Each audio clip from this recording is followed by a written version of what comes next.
What's going on YouTube? It's your host Omari back with another episode of the Student Athlete Show. We're 2-2 in the Eastern Conference Finals, and I think it's time for me to ask the important question.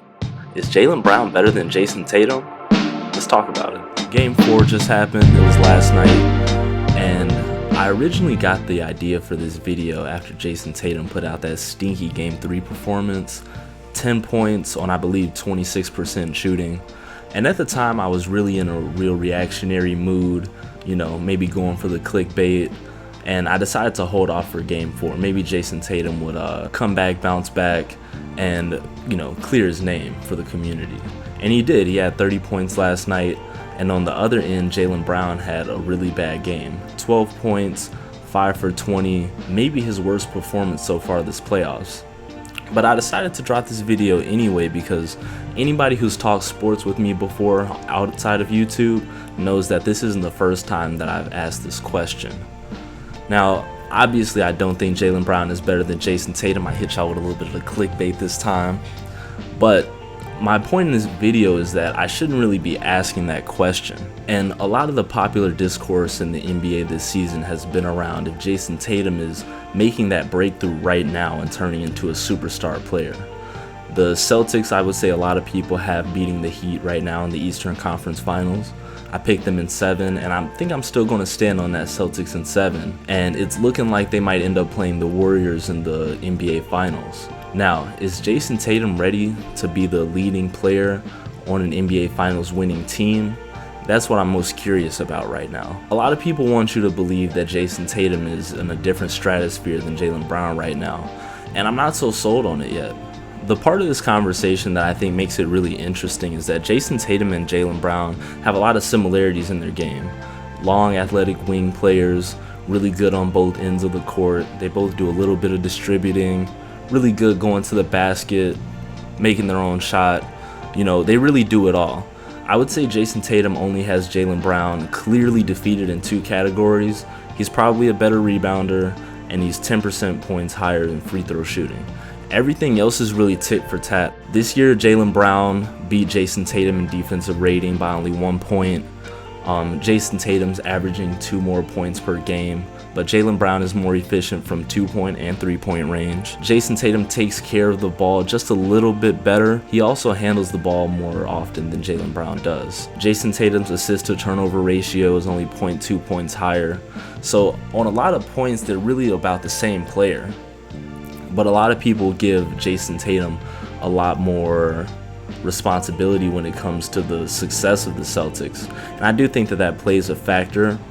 But my biggest question for Jayson Tatum now is the same question that I had last year and the year before that, and even his rookie year.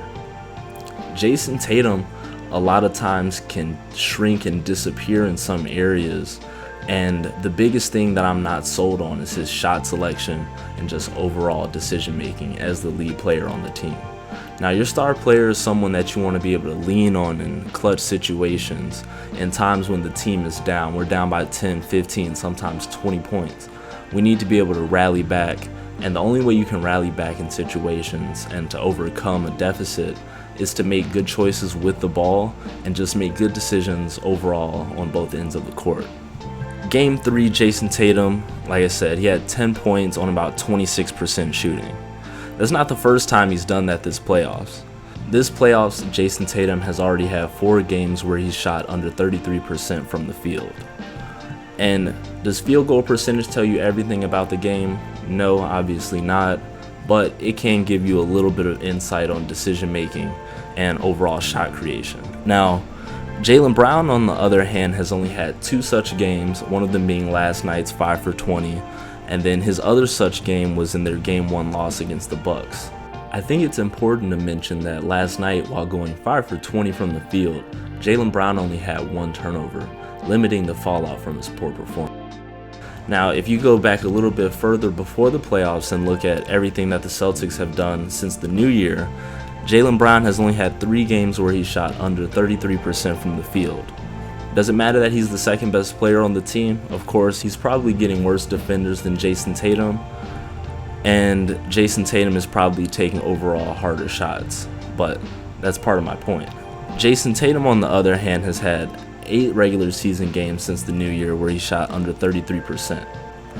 And let's look at some of our previous finals MVPs, because those are the people that we're going to have to start comparing Jayson Tatum to. This might be the last time that I compare Jayson Tatum to Jaylen Brown. From here on out, it's going to be greater players. So last year, the Bucks won the championship, and Giannis was finals MVP. In last year's complete playoffs, Giannis had 5 games of 5+ turnovers that only resulted in 1 loss, but he also had 0 games all playoffs where he shot under 33% from the field. The year before that, in the bubble, LeBron won the finals MVP. 7 5-turnover games resulting in 2 losses. He also had 0 games where he shot under 33% from the field. The year before that, Kawhi Leonard with the Raptors. 1 game all playoffs shooting less than 33% from the field. They won that one. Kawhi also had 7 5-turnover games that postseason. And then the year before that, Kevin Durant won the finals MVP, not having a single 33% point outing from the field all playoffs, and 2 5-turnover games. Now, am I saying that Jayson Tatum is LeBron? Is Jayson Tatum Giannis? Is he Kawhi? Is he KD? No. But I'm sure when people's top 10 lists come out after this season on YouTube, somebody's going to have Jayson Tatum over Kevin Durant, and people are going to have to start talking about things like this. I think Jayson Tatum has the talent to reach that level, and he's knocking on the door already, but there's still something about that inconsistency that makes me weary of putting all my eggs in that basket. One player I wanted to bring up is Kobe Bryant. A lot of people, including Jayson Tatum himself, have made the comparisons about their mentality, the way that they go after it on the court. And Kobe is another guy where shot creation, his shooting percentage, those were knocks against Kobe Bryant at all points of his career, all the way until he retired.